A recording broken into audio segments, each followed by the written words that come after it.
शरद पवार गटाला मिळालेलं नाव पुढील आदेशापर्यंत कायम राहणार. सुप्रीम कोर्टाचे आदेश तर एका आठवड्याच्या आत चिन्हाचं वाटप करण्याचे निवडणूक आयोगालाही निर्देश.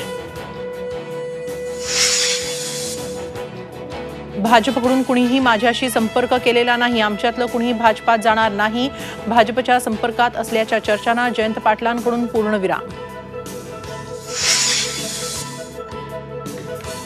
राष्ट्रीय अधिवेशनानंतर भाजप मनसेत खलबत. केंद्रीय नेतृत्वाचा निरोप घेऊन आशिष शेलार राज ठाकरेंच्या भेटीला. मनसे महायुतीत सहभागी होणार असल्याची चर्चा.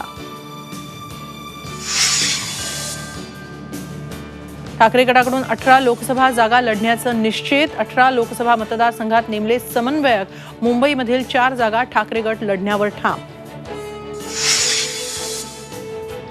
मराठा आरक्षणासाठी उद्या विशेष अधिवेशन. टिकणारं आरक्षण देणार. मुख्यमंत्र्यांची ग्वाही. तर कायद्याच्या चौकटीत बसणारं आरक्षण कसं देणार. संभाजीराजेंचा सवाल. तर आर्थिक निकषावर आरक्षण देण्याची उदयनराजेंची मागणी.